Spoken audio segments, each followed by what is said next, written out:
Jadi, Assalamualaikum warahmatullahi wabarakatuh. Eh, kita hari ini mulai dengan ini ya. Ini topik kita yang ke-6 kalau nggak salah saya ya. Ya, oke. Ya, ini topik ke-6 kalau nggak salah ya. Tapi nggak apa-apa, nanti kita lihat ulang lagi. Setahu saya sih ini topik ke-6 ya. 5 ini ya, 5, sorry. Jadi di topik kelima ini kita mempelajari tentang vulnerabilities, bagaimana kita bisa menganalisa kerentanan. Pertama kita bahas analyze vulnerability scan results sama leverage information to prepare for exploitation. Bagaimana kita bisa menggunakan hasil scanning itu untuk sebagai materi atau bahan untuk eksploitasi. Ya, seperti diketahui kan kita juga mesti scanning ya, biar kita bisa dapat informasi mengenai kerentanan yang ada. Ya. Oke, sebelum kita masuk ke masalah kerentanan, kita bahas dulu tentang asset categorization ya, bagaimana kita mengkategorisasikan aset ya. Jadi di sini asset categorization adalah the process of placing business asset with similar characteristic into same group. Jadi bagaimana kita bisa meletakkan atau memposisikan aset itu ini ya dengan satu karakter dengan yang karakteristiknya sama dalam satu grup yang sama ya. Ini biasanya digunakan untuk memprioritaskan aset ya, yang dimana aset tadi kan adalah yang butuh proteksi ya. It help business shape how it works with each asset ya, dimana nantinya ini juga bisa digunakan oleh pentester untuk menentukan bagaimana kita melakukan eksploitasi ya. Karena biasanya aset dalam satu kategori atau aset in one category might be treated as less relevant or less applicable. Asset in another category might be more important. Jadi tergantung jenis asetnya, kategori asetnya. Ada yang dianggap sebagai sangat penting, ada yang dianggap tidak terlalu penting. Tergantung dari kondisi di lapangan dan kondisi dari perusahaan sendiri sesuai dengan policy atau kebijakan dari perusahaan. Contoh kategorinya adalah public, misalnya contoh website yang isinya tidak terlalu sensitif, itu dianggap sebagai public, kategori asetnya public ya. Sedangkan private itu lebih punya data atau informasi yang sensitif, misalnya data karyawan ya, aset yang berada di misalnya server human resource atau bagian personalia itu bisa dianggap sebagai private. Restricted itu data-data yang sangat sensitif di perusahaan, misalnya contoh data intellectual property atau data informasi yang misalnya data kesehatan ya, pasien, ya, data-data orang yang punya data kartu kredit dan sebagainya. Data nasabah itu bisa masuk ke restricted, sedangkan confidential itu lebih tinggi lagi, biasanya data-data yang berhubungan dengan aset yang dijaga benar ya. Contohnya ada data tentang misalnya desain software ya, itu bisa masuk kategori confidential. Nah, bagaimana kita mengkategorikan aset ini juga tergantung dari organisasi ya. Jadi tergantung sensitivitas dari data, criticality dari data. Ada beberapa hal yang bisa digunakan untuk menentukan apakah aset itu dianggap sebagai sensitif atau tidak, kritikal atau tidak. Ya, pertama masalah value dari aset itu sendiri, ya. Kemudian sensitivitas dari aset yang berhubungan dengan informasi yang ada di dalamnya. Ya. Nah, kemudian aset categorization ini akan bisa dapat membantu kita ya dalam penentuan apakah aset itu the most challenging to compromise ya, yang bisa di compromise, di attack sama attacker, the most likely to be targeted, yang bakalan bisa jadi target utama atau dianggap sebagai valuable ya, the most valuable, yang sangat punya nilai tinggi bagi attacker ya, atau most devastating to business ya. yang kalau dianggap ini kalau di attack bisa mengakibatkan bisnis itu berantakan atau nggak jalan, ya. Dan banyak cara penentuan masalah categorization atau penentuan kategori pengkategorian aset, ya. Misalnya contoh bisa tergantung dari sesuai dengan people-nya, hardware-nya, software-nya, physical environment-nya, processes-nya, atau third party atau pihak ketiga, ya. Jadi aset ini harus bisa menampilkan apapun yang ada dan berhubungan dengan organisasi, ya. Nah, kemudian exploiting roles might have a greater impact on the business. Jadi kalau role untuk mengeksploitasi aset ini bisa jadi punya pengaruh atau dampak yang besar bagi organisasi, ya. Nah, kemudian tentang kerentanan. Nah, kerentanan ini kalau kita hasil scan bisa hasilnya kalau kita pakai scanner misalnya pakai Nessus, ya. Ada beberapa scanner yang bisa kita gunakan seperti contoh saya share dulu, ya. Anda bisa pakai ini, ya. Kalau Anda pakai Kali bisa install Nessus Essential yang bisa melakukan scanning terhadap 16 IP. Ini gratis, ya. Cuma nggak boleh lebih dari 16 IP. Atau Anda bisa gunakan OpenVAS, ya. Ini adalah salah satu tool yang juga seingat saya di Kali ada, yang ini bentuknya atau sifatnya gratis juga. Atau bisa menggunakan Nmap Scripting Engine, ya, dengan menggunakan minus script, ya. Ini kita pakai Nmap script, ya. Kita bisa gunakan misalnya minus wound, ya. Saya tunjukkan dulu ininya. Jadi kalau pakai Nmap bisa menggunakan command seperti berikut. Ya.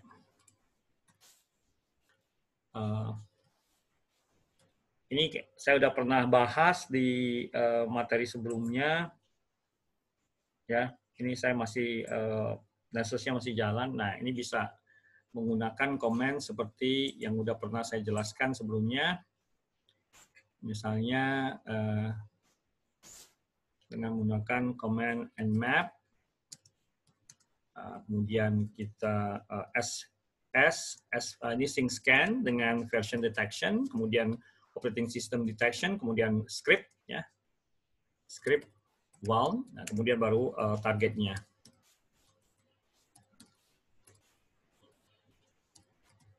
Nah, ini adalah script untuk melakukan vulnerability scanning, ya, pada target di dalam range 131, 107, 1.0, 124, yaitu dia akan melakukan scanning dari IP 1 sampai 256, kemudian kita simpan hasilnya pakai OX, ya, simpan dalam bentuk XML, misalnya vulnerability scan result, ya. .xml, ya. Ini adalah contoh sederhana bagaimana kita melakukan scanning dengan menggunakan Nmap. Nah, kemudian hasilnya nanti bisa dikonversi menjadi HTML dengan menggunakan perintah xsltproc, nama filenya, ya, input file misalnya wound scan result XML -o wound scan result .html, ya, itu aja perintahnya. Baru kemudian Anda tinggal buka pakai Firefox, namanya wound scan result .html. Nah, ini cara kita menggunakan ya, ini perintah script ini adalah untuk melakukan scanning terhadap kerentanan. Nah, ini contohnya saya udah ada XS, ya, saya punya file namanya XML, ya. Ya, saya tinggal xsltproc wound report -o wound report, tapi ini diganti HTML, ya. Firefox wound report, ya. Nah, hasilnya seperti ini, ya. Nah, ini bisa menampilkan vulnerability yang ada, misalnya contoh ada slow DOS attack dan seterusnya, ya. juga dapat kerentanan MS12 ya. Ini kalau Nexus saya masih belum selesai ya, nanti saya tunjukkan. Nah, kemudian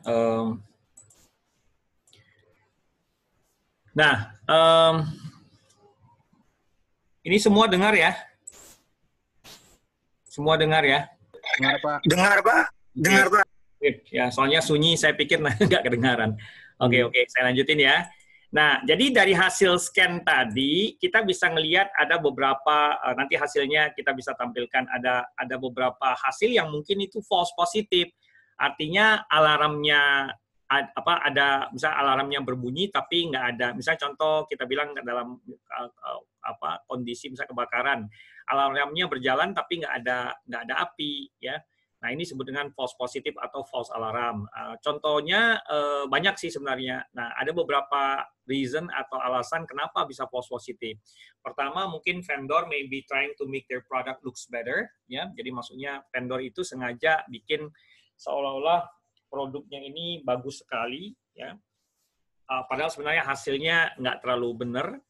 Scanner cannot recognize compensating control, jadi scanner tidak bisa melakukan pengenalan atau tidak bisa mengenal kontrol-kontrol yang dipergunakan di luar kontrol yang ada. Compensating control adalah bentuk kontrol di mana kalau kontrol yang utama itu nggak jalan, dia bisa pakai, misalnya contoh pakai whitelisting atau pakai firewall ya. Di luar masalah patching. Kemudian scanner is using outdated vulnerability database, jadi database-nya udah tua ya, tidak diupdate, hasilnya bisa false positive. A scanner scores vulnerability higher than it should be, jadi memberikan skor itu terlalu tinggi ya dari yang harusnya dikasih, misalnya harusnya dapat 6 ya, pakai CPSS misalnya, Common Vulnerability Scoring System ya, ternyata scannernya ngasih terlalu berlebihan. Atau bahkan target environment customization trip up the scanner ya, jadi ada customization yang membuat scanner itu nggak jalan seperti seharusnya, atau scanner itu salah dikonfigurasi. Karena ini memang sebenarnya kita kepinginnya false positive itu kurang ya, karena ini bisa wasting time ya, buang-buang waktu ya. Oke, sebentar saya coba lihat. Ada yang udah ini ya, Nessusnya udah selesai belum? Oh, belum ya. Masih jalan ya. Jadi kadang-kadang kita juga mesti harus melakukan pelacakan terhadap apakah kerentanan yang ditampilkan di sini itu benar atau tidak ya. Karena bisa aja false positif ya, artinya tidak benar ya pelaporannya. Ya, result validation is effective ya. Kalau kita melakukan komparasi ya terhadap apa yang sudah dipelajari dari masing-masing hasil, kemudian masalah akurasinya harus divalidasi kembali dengan melakukan pen testing nantinya atau eksploitasi ya. Karena scanner ini bakalan bisa ada ngeluarkan error juga. Contohnya di sini nih. Example, vulnerability identified is SMB1 ya, but you already know service running SMB3 ya. Dibilang SMB1 tapi sebenarnya servernya jalannya SMB3 ya. Easier for defensive team to identify or teams to identify false positive. Jadi false positive itu bisa diidentifikasi oleh orang-orang yang bekerja di defensive team atau blue team ya. Nah, pentester harus bisa meng-avoid atau menghindari false positive dengan melakukan testing ya. Bentar, coba saya lihat lagi apakah udah initialize lama ya kalau initialisasinya. Oke. Nah, adjudication ya, ini adalah proses di mana kita melakukan evaluasi dan meranking kerentanan ya, ranking vulnerabilities in terms of potential threat they may pose to the organization. Jadi biasanya kita dari hasil scanning kita nampilkan juga maksudnya melakukan evaluasi dan meranking vulnerability ya. Biasanya digunakan untuk melakukan yang namanya remediasi atau perbaikan ya. Kita bisa gunakan CPSS misalnya, CPSS yang memang udah digunakan. Contohnya kita bisa ambil, saya kasih contoh ya, penggunaan CPSS di sini ya. Nah, jadi misalnya contoh di Kita untuk kerentanan kita biasanya menggunakan banyak standar ya. Salah satu standar yang kita gunakan khusus untuk web itu pakai OWASP Top 10 ya. OWASP Top 10 Application Security Risk ya.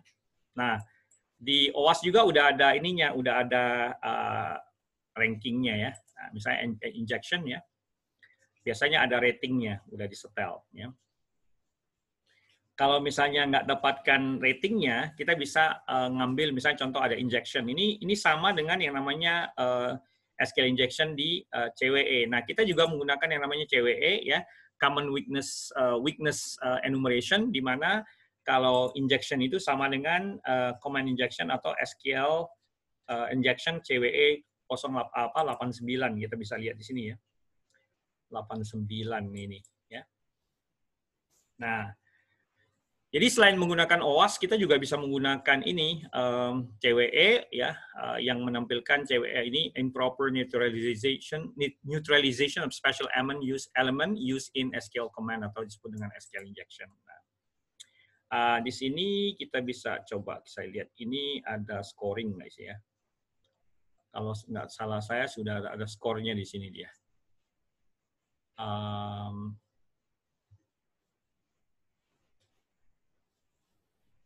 Ya, kalau seandainya scoringnya Anda nggak dapatkan, ini karena di sini, oh ya, skornya udah ada di sini 75,56. Nah, kalau Anda mau ngitung kerentanan, kalau seandainya tidak ada atau tidak kurang jelas di sini, kita bisa gunakan CPSS ya. Coba saya ketik aja CPSS kalkulator versi 3.1. Ini biasanya kalkulator ini digunakan untuk melakukan kalkulasi terhadap satu kerentanan yang mungkin sudah ada, sudah terdaftar di OWASP, di CWE, tapi kita mau ngitung dia punya skor ya, berdasarkan ini. Karena emang CPSS ini adalah salah satu yang paling diterima ya. Nah, misalnya contoh di sini kita ambil aja ada satu kerentanan, misalnya contoh SQL injection, ini misalnya contoh ini nih ya, ini injection, atau di OWASP itu namanya SQL injection juga ya di sini. Nah, misalnya contoh ini A1 injection atau CWE 89 SQL injection ya.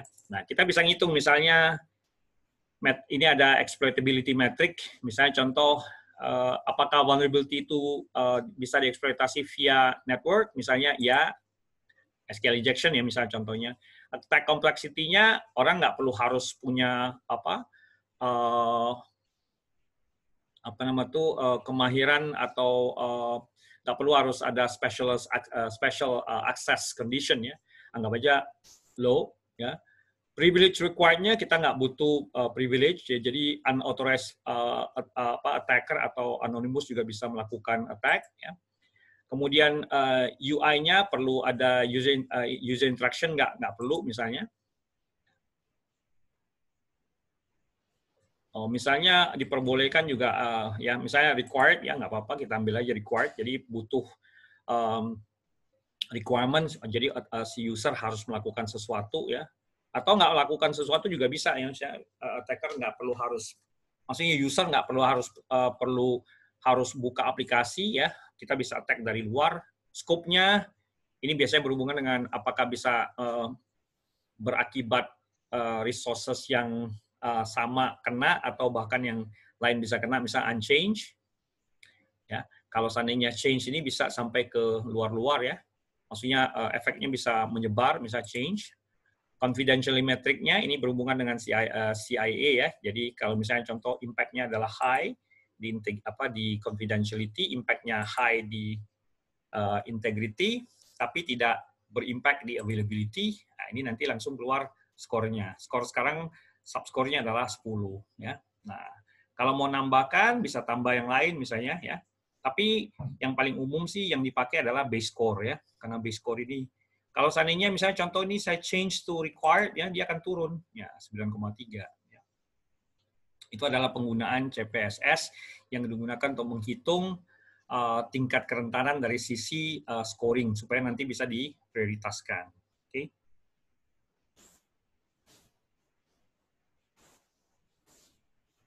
Nah, kembali ke ini. Nah, jadi ini bisa CPSS ini bisa digunakan nanti untuk dalam bentuk CVE atau CWE ya. Ada satu lagi yang saya lupa, CWE itu kalau CWE lebih ke aplikasi, kalau untuk yang CPE ITRE ini lebih ke arah kerentanan yang ada pada host ya. Ini contohnya. Ya, ini bisa menampilkan daftar CVE juga. Ya. CVE ini biasanya berhubungan dengan sistem operasi, host dan yang lain-lain. Ya. Ini bisa kita lihat ya, contoh-contohnya. Example-nya CVE sekian ya. Bisa kita ambil salah satunya adalah CVE yang berhubungan dengan SQL misalnya, atau yang lain. Misalnya contoh kita search berdasarkan CVE, ya kita bisa search aja di Google misalnya, CVE 03026 misalnya, CVE 20013. Kita kalau nggak ngerti CVE-nya, kita bisa tampilkan data advisory dari Microsoft, misalnya MS 03026, ini RPC-DCOM, ketika aja CVE-nya berapa, dia akan tampilkan di sini, CVE-nya adalah CVE MS03, ini CVE-nya adalah, lihat di sini, MS03026 itu CVE-nya adalah CPE 2003 0352. Ya, kemudian CPSS score-nya udah langsung keluar di sini ya. Ya, oke. Kemudian saya lanjut dulu ke slide. Nah, ini adalah contoh sederhana yang sudah saya tampilkan ya. Kemudian vulnerability prioritization, di mana memprioritaskan kerentanan untuk diperbaiki itu adalah rekomendasi kita ya. Ya, sebagai pentester kita harus memberikan keputusan bagaimana kita bisa menghandle masalah kerentanan yang ada. Ya, biasanya ini disebut juga dengan yang namanya triage, di mana kita harus memberikan informasi kepada klien kita atau organisasi yang di mana kita membantu mereka untuk melakukan vulnerability assessment dan pen test yang berhubungan dengan bagaimana kita bisa melakukan perbaikan terhadap kerentanan yang ada berdasarkan prioritas ya. Misalnya contoh di sini prioritas yang paling tinggi yaitu di kritikal 9 sampai 10 ya. Itu biasanya harus dilakukan dalam jangka waktu 24 jam perbaikannya ya. Kalau 7.6 ya itu masuk ke high, itu bisa sekitar 2-3 hari ya.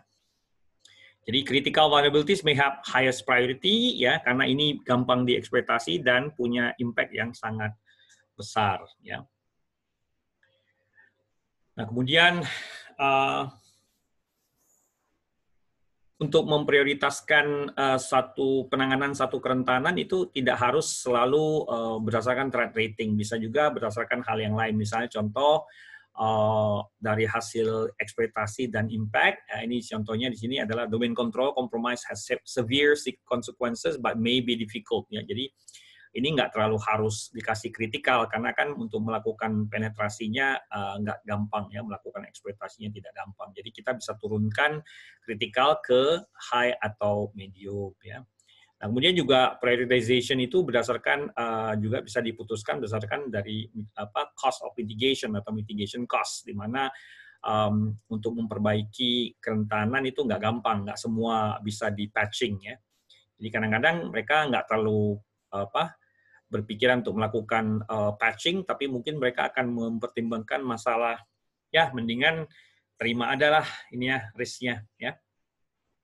Nah, kemudian ini jadi memprioritaskan remediasi terhadap kerentanan itu nggak semuanya harus berdasarkan threat rating-nya ya. Jadi bisa juga berdasarkan impact-nya atau juga berdasarkan apakah gampang atau tidak untuk melakukan eksploitasi terhadap satu aset tertentu ya. Nah, kemudian beberapa hal yang berhubungan dengan kerentanan itu bisa karena ada lack of physical security, ya kurang physical security-nya, mungkin ada kerentanan yang disebutkan oleh si staff itu tidak mengikuti policy atau best practices, kemudian ada kurangnya training, software patching, hardening, ya, outdated networking protocol, obsolete cryptographic protocol, bahkan mungkin ada poor software development practices, ya. Ya, termasuk juga behavior yang berhubungan dengan user, ya, karena mungkin belum teredukasi dengan baik. Jadi kadang-kadang mereka nggak terlalu tahu mana aset yang penting, mana yang tidak terlalu penting, ya. Nah, gitu. Jadi tergantung dari berbagai hal, ya. Kalau masalah kerentanan itu kan bukan cuma dari sisi teknikal, bisa juga gara-gara ada kesalahan konfigurasi. Ya. Nah, ini nanti kita biasa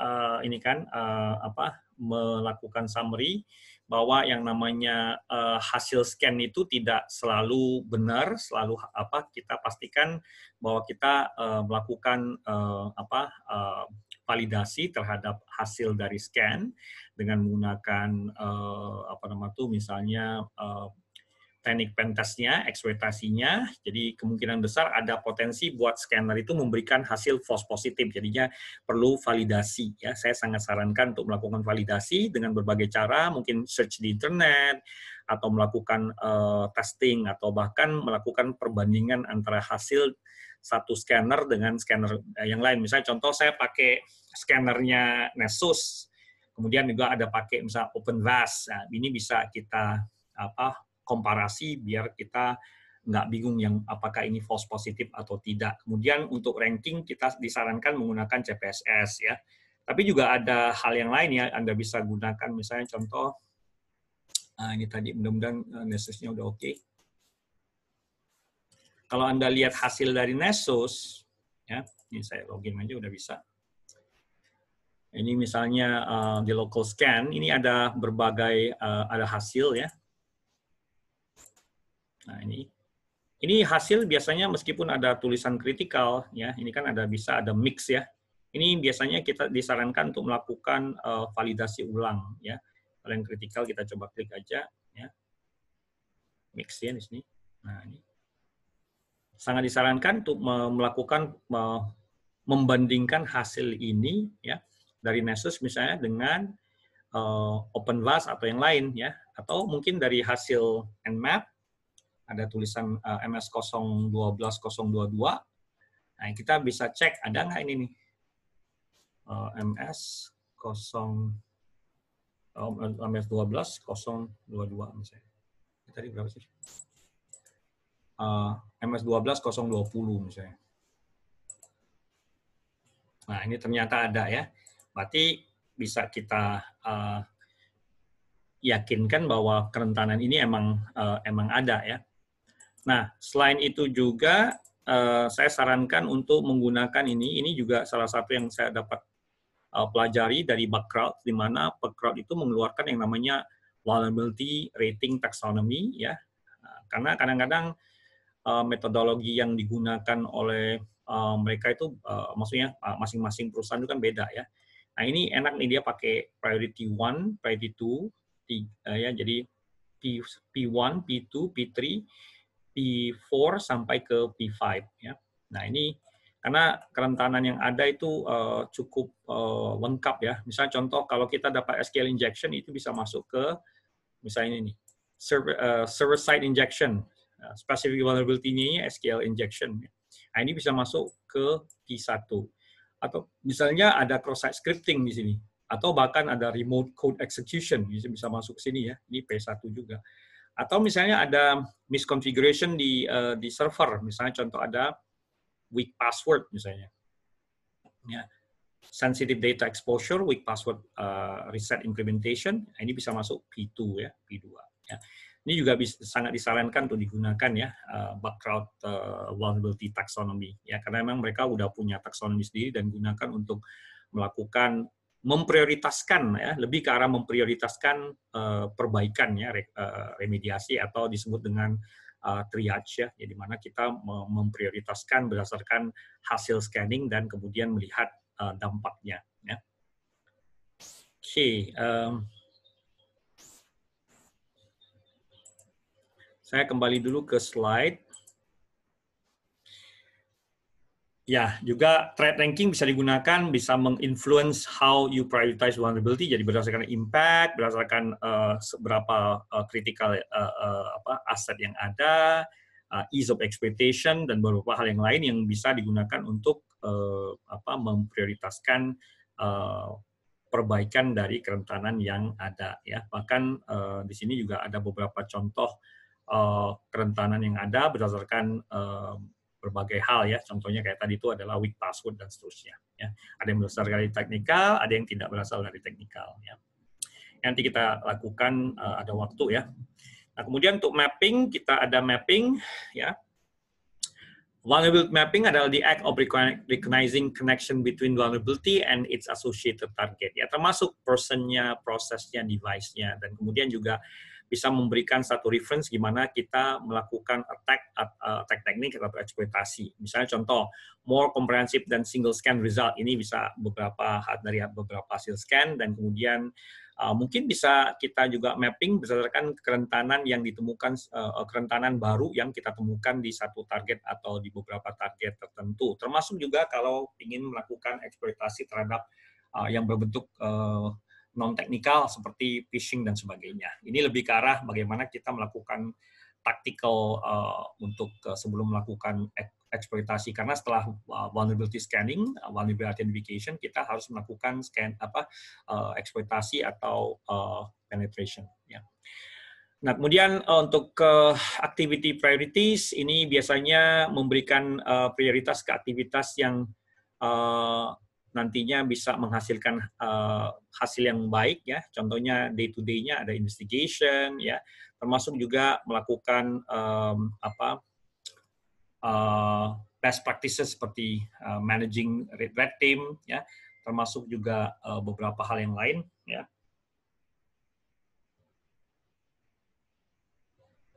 Sebentar ya.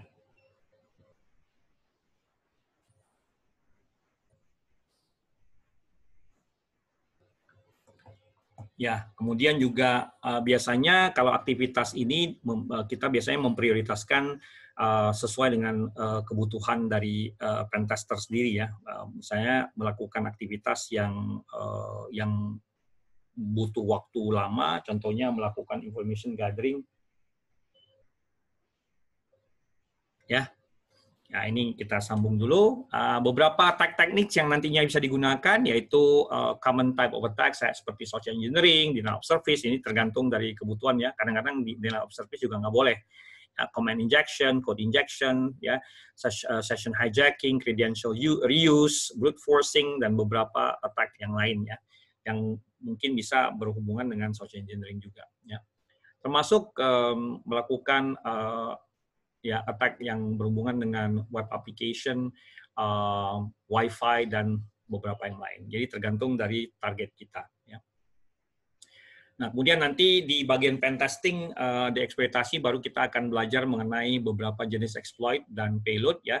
Yang paling umum adalah buffer overflow, ya, exploitnya, di mana exploit ini setelah kita melakukan eksploitasi terhadap satu service atau aplikasi tertentu, baru kita deliver payload-nya. Payload ini adalah yang kita upload ke dalam target mesin target ya. Eksploitasi bisa macam-macam ya. Kita bisa menggunakan eksploitasi berbasis code injection web application ya. Bahkan dengan cara yang lain via operating system atau sistem operasi. Kemudian kita bisa menggunakan modul di Metasploit yang biasanya digunakan untuk melakukan eksploitasi. Nah, kalau selain Metasploit ya, kalau kita masuk ke Metasploit misalnya, di mana tadi itu? Ya, ini ya. Nah, di Metasploit itu juga kalau kita menggunakan Metasploit juga memberikan rating ya terhadap kerentanan yang ada. Misalnya tadi MS03026 yaitu MSRPC DCOM ya. Kita bisa search, kemudian di sebelah kanan kita bisa lihat ya. hasil yang ada tadi di sini kita bisa melakukan pencarian terhadap exploit yang berhubungan ya. Misalnya contoh di sini dibilang Metasploit modules rank from manual to excellent. Nah, kita bisa gunakan hasil dari vulnerability scanning kita untuk melakukan eksploitasi pada target kita dengan menggunakan misalnya Metasploit. Ya. Ini agak sedikit hang ini. Ya. Jadi nanti kita lanjutkan ya. Payloadnya macam-macam yang akan setelah, jadi proses di Metasploit untuk eksploitasi itu biasanya kita eksploitasi dulu, kalau udah jebol melalui misalnya contoh dari melalui satu service tertentu, baru kemudian kita bisa melakukan uploading terhadap yang namanya payload ya. Payload ini adalah yang nantinya dieksekusi di target mesin kita ya. Contohnya ada Meterpreter, ada BNC, ada remote access, backdoor, trojan, malicious DLL, atau bahkan worms atau viruses. Tapi untuk di pentest tidak disarankan menggunakan viruses atau worm atau yang berhubungan dengan malware yang berbahaya. Ya. Nah, sebentar, saya sambil ini kan dulu kembali ke ini ya. Nah ini saya nggak tahu nih ngehang juga nih. Yang ininya saya. Jadi kalau kita cari di itu di sini ya, ini kita bisa cari Metasploit payload ya, Metasploit exploits ya, banyak sekali di sini ya. Kita bisa lihat di sini di bagian Metasploit Unleashed itu banyak sekali contoh payloadnya, maksudnya exploits ya. Nah, di sini adalah contoh sederhana working with the active and passive exploit ya. Ini contohnya, misalnya ada exploit namanya Windows SMB PSExec ya. Nah, kemudian juga kita bisa lihat masalah ininya payloadnya ya. Di sini bisa menggunakan payload seperti contoh Windows Shell Reverse TCP ya. Coba saya lihat saya punya ini. Udah running nggak? Ini kayaknya ada masalah sama VM-nya saya yang ngehang dia. Oke, nggak apa-apa kita biarkan aja, nanti kita lihat aja dari ini ya. Contoh ya, payload-nya. Ya, kalau kita ketik show payloads, kita bisa lihat beberapa jenis payload yang ada. Ya. Jadi ini tadi adalah contoh ininya, exploit-nya, sedangkan ini adalah payload-nya. Ya, ini menggunakan shell reverse TCP. Nah, ini tinggal kita jalankan pakai command show payloads atau show exploits untuk melihat daftar payload yang ada ya, atau exploit yang ada. Oke.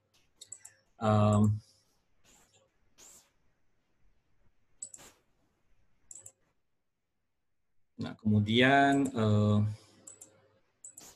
ya nanti ini kita akan lebih dalami kalau kita udah menjalankan atau masuk ke modul eksploitasi. Ya.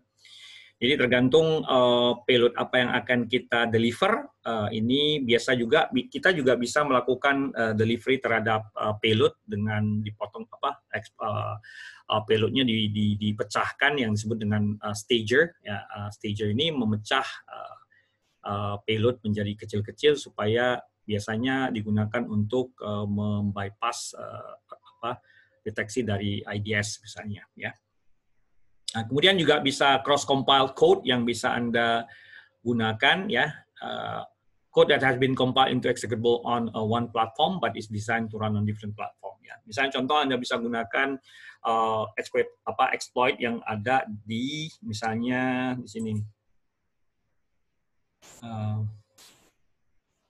Kita bisa menggunakan yang ada di, misalnya exploit DB, ya. Nah, exploit DB ini bisa digunakan untuk mencari exploit yang tidak ada di dalam Metasploit ya, atau yang baru-baru ya. Ini kita bisa lihat di sini bagian exploitnya. Nah, ini bisa kita search misalnya MS03 026 ini bisa kita cari kode exploitnya ya. Nah, seperti ini. MSRPC-DCOM ya. Dari HDMore juga ada. Oke.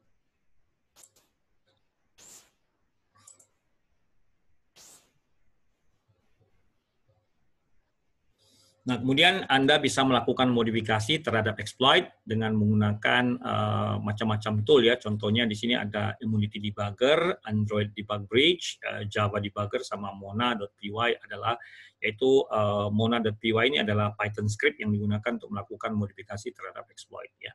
Contohnya di sini ada buffer overflow works against Windows Service ya. Tapi it doesn't work if service pack have been applied. Jadi kita bisa melakukan modifikasi dengan melihat potensi bahwa Windows ini udah di patching ya, jadi kemungkinan besar ini payloadnya maksudnya exploitnya bakalan bisa jalan ya sesuai dengan kebutuhan ya. Kadang juga diperlukan ya kalau tadi optional ya. Kemudian ada exploit chaining di mana the act of using multiple exploit to form a larger attack. Ini biasanya kita bisa menggunakan ini untuk melakukan eksploitasi yang tujuan utamanya adalah mendapatkan akses ke seluruh target yang ada. Some run in parallel, ya. Ini biasanya masuk ke dalam kategori pivoting sama lateral movement, di mana dia bisa masuk ke dalam satu sistem, kemudian pindah ke sistem lain dengan menggunakan berbagai jenis exploit, ya. Nah, kemudian ada proof concept development, ini biasanya digunakan oleh security researcher dalam melakukan pengembangan dari exploit terhadap satu kerentanan tertentu. Ya, ini kalau untuk masuk ke exploit development ya butuh waktu atau butuh pengalaman yang lumayan tinggi ya. Jam terbangnya harus tinggi supaya bisa buat satu exploit untuk satu kerentanan tertentu. Ya. Termasuk juga metode yang lain disebut dengan social engineering atau bahkan deception tactic, di mana ini digunakan untuk menguasai satu target tertentu dengan menggabungkan berbagai teknik ya. Bisa pakai social engineering, bisa pakai pura-pura bilang kita mau reset password dan sebagainya. Oke. Termasuk juga penggunaan malware yang didistribusikan dalam bentuk misalnya flash disk ya, dalam satu flash disk atau media-media lain. Itu bisa digunakan untuk melakukan yang disebut dengan deception tactics ya. Termasuk social engineering yang sudah pernah kita bahas ya, ini saya rasa ini nggak terlalu perlu dibahas lagi ya. Dan berbagai cara lain seperti contohnya untuk mendapatkan password, kita bisa menggunakan dictionary attack seperti dengan menggunakan Hydra atau Medusa, Encrack yang udah pernah sempat saya bahas sebelumnya ya. Ini juga bisa digunakan untuk mendapatkan password yang nantinya digunakan untuk melakukan koneksi atau gaining access ke target yang bersangkutan ya. Bypassing teknik macam-macam, bisa dengan offline cracking, dump password ya. Kalau udah connect kan kita bisa dumping password tuh. Nah, baru nanti kita keluarkan passwordnya, kemudian kita pakai itu untuk melakukan cracking, dan kemudian passwordnya bisa digunakan untuk ke target lain. Ya, ini contoh sederhana tool yang lama ya, namanya Brutus ya. Nah, yang paling sering untuk password attack ini rainbow table, di mana biasanya untuk mendapatkan rainbow table ini kita mesti punya word list, di mana nanti word list ini akan dikonversi menjadi pre-computed hashes, mau dia MD5, mau dia SHA-1, SHA-256 ya. Tujuan utamanya nanti adalah pre-computed hashes ini akan digunakan untuk meng-compare dengan password yang ada atau didapatkan ya.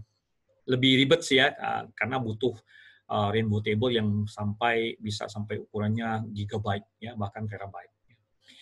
Nah, yang paling sering adalah credential brute force attack, di mana ini digunakan untuk melakukan password cracking dengan mencoba berbagai password sampai passwordnya dapat ya. Ini disebut dengan brute forcing ya. Dulu ada teknik yang disebut dengan WEP replay attack yang digunakan untuk mendapatkan password. Nah, ini nanti ada waktu kita bisa praktikumkan lagi ya. Nah, sebagai summary, ini guideline for leveraging information to prepare for exploitation. Biasanya kita mulai dengan vulnerability scanning, vulnerability identification, kemudian baru dari situ kita mulai mendesain kira-kira atau melakukan planning atau perencanaan terhadap jenis attack yang akan dilakukan, tergantung dengan kerentanan yang kita temukan, exploit yang ada, bahkan payload yang dipilih. Ya, ini tergantung dari masing-masing pentester ya, butuh jam terbang untuk melakukan untuk supaya ini lebih perfect ya. Oke, ini contoh sederhana dari preparing. Jadi setelah kita tahu passive reconnaissance di pelajaran sebelumnya, passive reconnaissance, active reconnaissance, sekarang ada kemarin ada penjelasan mengenai atau lesson terhadap yang berhubungan dengan vulnerability assessment. Nah, sekarang kita bahas hari ini kita bahas tentang bagaimana melakukan analisa terhadap kerentanan yang ada, kemudian nanti akan dilanjutkan ke exploitation-nya. Ya. Nah, ini saya coba balik lagi nih. Kayaknya nge-hang deh saya punya ini. Nggak jalan ininya.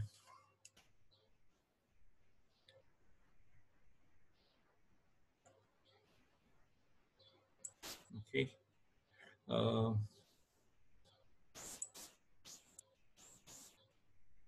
Ini saya mesti restart ininya. Ya, kayaknya ada masalah sama ininya. Ya udah nggak apa-apa. Nanti ada waktu kita bahas lagi. Sementara saya nge-restart ini. Ya. Yang lain, ya sunyi amat ini. Gimana tadi? Ini hari ini pendek ya, nggak banyak sih ininya ya. Nggak banyak ini materinya. Jadi ini lebih ke arah menganalisa hasil dari vulnerability scanning atau vulnerability assessment. Ya. Jadi karena gini nih, kadang-kadang masalahnya kadang-kadang hasil dari scanning itu bisa jadi ada false positif kan. Nah, kita harus melakukan validasi ulang sehingga kerentanan yang ada itu bisa kita eksploitasi. Ada pertanyaan kira-kira? Yang lain? Halo? Ini pada kemana nih? Halo Pak. Ya. Pak. Ya. Kalau jump scan itu bisa untuk nge-scan vulnerability juga nggak sih Pak? Ya, cuma jump scan ini masih hasilnya tuh kurang akurat. Saya nggak terlalu nyarankan. Kalau itu untuk web lebih bagus pakai yang tool-tool yang memang berbayar seperti Akunetic, NetSparker atau pakai Burp Suite Pro. Kalau yang versi kayak jump scan itu sering ada false positif karena saya udah pernah tes sih. Ya. Jadi kalau untuk di pentest yang sebenarnya, saya sangat tidak nyarankan. Mending pakai tool-tool yang memang udah komersial seperti Akunetic, NetSparker, atau Burp Suite. Ya. Kalau untuk yang host, kalau untuk scan host atau server, mending pakai Nessus ya, yang berbayar ya. Kalau kita kan udah ada yang berbayar ya. Kalau untuk latihan Anda bisa download yang versi Nessus Essential ya. Kan itu kan gratis tuh untuk 16 IP. Oke, siap Pak. Oke, intinya gini, sementara ada waktu ya, kalian coba-coba aja pakai yang tool-tool yang udah saya tampilkan tadi. Misalnya tool seperti Nessus Essential, kemudian OpenVAS, ya Open Vulnerability Assessment Tool, ya OpenVAS, yang saya tampilkan di sini nih, saya tampilkan lagi ya. Ini tadi saya sarankan menggunakan berbagai tool yang ada ya. Ini bisa pakai ini ya, ini versi essential, bisa pakai OpenVAS, bisa juga pakai Nmap. Ya, gunakan yang bisa Anda gunakan aja dulu. Maksudnya bukan yang versi Pro atau ini versi yang Community Edition juga udah boleh kok. Kalau untuk tool yang itu tadi pakai Akunetic sama Burp Suite. Kalau cuma Burp Suite yang Pro-nya baru bisa scanning, kalau versi yang lama nggak bisa scanning. Ya, sementara pakai jump scan atau yang tool-tool seperti itu, silakan lah. Ya. Oke, Pak. Ada yang lain? Oke, sementara kalau nggak ada, ya nanti ya silakan aja. Tadi saya ada kasih link ya untuk belajar-belajar lagi ya. Cobain ya, sementara ini masih kosong, ya manfaatkan untuk belajar. Soalnya kalau udah langsung turun ke klien kan udah beda-beda lagi. Kalian udah diharapkan udah punya pengalaman untuk ngoprek-ngopreknya. Oke? Oke. Ya, sementara itu dulu. Assalamualaikum warahmatullahi wabarakatuh. Saya akhiri dulu yang sesi hari ini. Nanti kemungkinan besar setiap hari kita ada sesi ya. Mungkin besok kita ada sesi lagi ya. Jadi mulai besok, karena kita udah tinggal dikit nih. Iya, Pak. Ya, udah tinggal dikit. Kira-kira tinggal, ini kan udah kelima ya. Sekitar lima ini lagi, 5 sesi lagi selesai itu. Ya, baru nanti dikasih ya. Iya, Pak. Coba-coba yang itu, saya sarankan juga nyoba-nyoba ini nih, yang kemarin Rich sudah pernah coba itu Rich. Ini tuh yang hack the box itu, ini ya. Iya, Pak. Nah ini nih, ya hack the box silakan aja karena ini seru nih karena dia ada versi apa namanya tuh, ada Windows-nya, ada Linux-nya ya. Sambil ajarin juga teman-teman yang belum terlalu tahu ya. Oke. Siap, Pak. Ya, oke. Sampai di sini dulu. Assalamualaikum warahmatullahi wabarakatuh.